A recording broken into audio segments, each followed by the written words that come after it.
Assalamualaikum warahmatullahi wabarakatuh. Perkenalkan, nama saya Asep Nur Rahman, kelas 5G dengan NIM 221011625. Di sini saya membuat video untuk memenuhi tugas mata kuliah manajemen keuangan. Dan di sini saya membahas sebuah aspek penting dalam manajemen perusahaan, yaitu kebijakan dividen. Sebagai manajer keuangan, kita semua menyadari bahwa keputusan terkait dividen ini memiliki dampak yang besar, tidak hanya pada kesehatan finansial perusahaan, tetapi juga pada persepsi dan kepercayaan saham. Dalam sesi ini, saya akan membahas dua macam kebijakan dividen yang umum diterapkan oleh perusahaan serta memahami kelebihan dan kekurangan masing-masing. Kebijakan tersebut, pemahaman yang terhadap dividen ini akan membantu kita membuat keputusan yang bijak dan sesuai dengan tujuan jangka panjang. Mari kita eksplorasi bersama-sama konsep penting yang melibatkan pembagian dividen dan bagaimana kebijakan ini dapat mendukung pertumbuhan dan berkelanjutan perusahaan. Saya yakin pembahasan video ini akan membawa wawasan baru dan pemahaman yang lebih mendalam mengenai strategi keuangan perusahaan. Tanpa berlama-lama, kita mulai diskusi ini. Video pembahasan ini menunjukkan pemahaman kita mengenai kebijakan dividen dan dampaknya pada nilai perusahaan. Sebelumnya, dividen adalah sejumlah pembayaran yang diberikan oleh perusahaan kepada pemegang saham sebagai bagian dari laba bersih yang telah dihasilkan oleh perusahaan. Pembayaran dividen dapat dilakukan dalam berbagai bentuk termasuk uang tunai, saham tambahan, atau properti. Di dividen ini biasanya diumumkan dan dibagikan secara berkala seiring per kuartal atau tahunan, tergantung pada kebijakan dividen yang ditetapkan oleh perusahaan. Pemberian dividen ini merupakan cara bagi perusahaan untuk membagikan keuntungan kepada pemegang saham sebagai imbalan dari kepemilikan saham mereka. Para pemegang saham dapat menerima dividen sebagai sumber pendapatan atau mereka memilih untuk menginvestasikan kembali dividen tersebut ke dalam saham perusahaan untuk memperoleh lebih banyak kepemilikan saham. Keputusan perusahaan dalam menentukan kebijakan dividen ini melibatkan pertimbangan antara pembagi keuntungan kepada pemegang saham dan menggunakan keuntungan tersebut untuk pendanaan pertumbuhan, ekspansi, atau kebutuhan lainnya. Kebijakan dividen ini juga dapat memberikan sinyal kepada pasar mengenai kesehatan uang dan prospek pertumbuhan perusahaan. Di sini ada dua macam kebijakan dividen yang dapat diterapkan oleh perusahaan serta kemungkinan kelebihan dan kekurangan masing-masing kebijakan. Yang pertama ini ada dividen tunai atau cash. Dividen kelebihannya adalah pendapatan tunai, yaitu pemberian pendapat tunai langsung kepada pemegang saham yang dapat digunakan untuk keperluan pribadi atau investasi.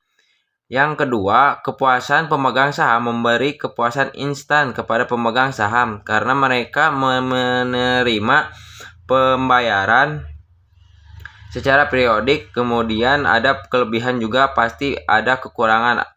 Adapun kekurangan dari dividen tunai itu ada dua. Yang pertama, terbatasnya dana untuk investasi membatasi kemampuan perusahaan untuk menggunakan dana untuk pertumbuhan inovasi atau investasi dalam proyek-proyek yang menguntungkan di masa depan.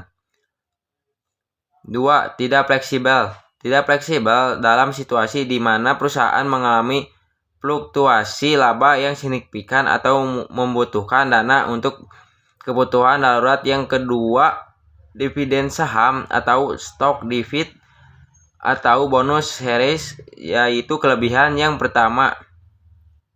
Pemeliharaan dana perusahaan merupakan perusahaan sebagian besar dana kas yang diperlukan investasi dan pertumbuhan juga. Yang kedua, sinyal pertumbuhan. Pemberian saham dapat artinya sebagai sinyal positif bahwa perusahaan memiliki proyeksi pertumbuhan yang baik. Kelebihan pasti ada kekurangannya. Adapun kekurangan dividen saham yaitu pernah Pertama, tidak memiliki penghasilan yang dapat tunai, memberikan pendapat tunai langsung kepada pemegang saham, juga meningkatkan jumlah saham yang beredar, yang dapat mengakibatkan dilusi kepemilikan bagi pemegang saham yang ada. Nah, pemilikan antara kebijakan dividen tunai dan dividen saham ini tergantung pada strategi perusahaan, kebutuhan keuangan, dan tujuan pertumbuhan jangka panjangnya. Ada beberapa perusahaan juga yang menerapkan kebijakan dividen campuran, yaitu menggabungkan dua jenis dividen ini untuk mencapai keseimbangan yang optimal. Seperti itu, lanjut alasan mengapa perusahaan membagi stok dividen atau sering disebut dengan bonus saham. Dengan beberapa alasan strategi keuangan berikut adalah beberapa alasan mengapa perusahaan memilih untuk memberikan stok dividen ini. Ada 6. Yuk kita bahas satu persatu. Yang pertama, keterbatasan dana tunai perusahaan. Mungkin menghadapi keterbatasan dana tunai yang cukup untuk membayar dividen dalam bentuk uang dengan memberi stok dividen. Perusahaan dapat membagi keuntungan dengan memegang saham tanpa harus menyalurkan sejumlah besar uang tunai. Yang kedua, mempertahankan dana kas. Memberi stok dividen kemungkinan perusahaan untuk mempertahankan sebagian besar dana kasnya untuk kebutuhan investasi, pengembangan proyek, atau untuk keperluan operasional lainnya yang mendukung pertumbuhan jangka panjang perusahaan. Lanjut, yang ketiga, sinyal pertumbuhan. Pemberian stok dividen dapat diartikan sebagai sinyal positif bahwa perusahaan percaya pada proyeksi pertumbuhan masa depannya. Ini dapat meningkatkan kepercayaan pemegang saham dan mendorong minat investor. Lanjut, diversifikasi portofolio. Pemegang saham yang menerima stok dividen ini memiliki opsi untuk mempertahankan saham atau menjual di pasar terbuka.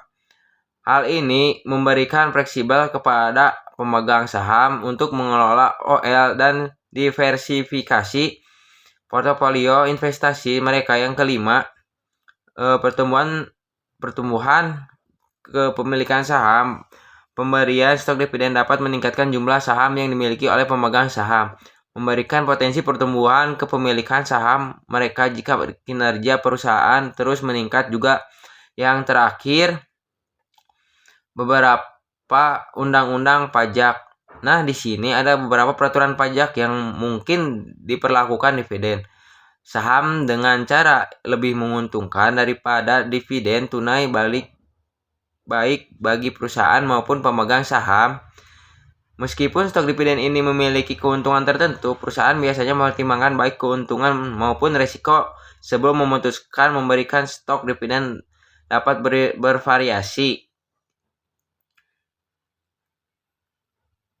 tergantung pada kondisi keuangan perusahaan dan tujuan strategi. Mungkin sekian dari saya mengenai penjelasan materi ini. Mohon maaf apabila ada kesalahan. Kesempurnaan hanya milik Allah SWT. Kekurangan hanya milik saya pribadi sebagai manusia. Billahi wa taufiq hidayah. Wassalamualaikum warahmatullahi wabarakatuh.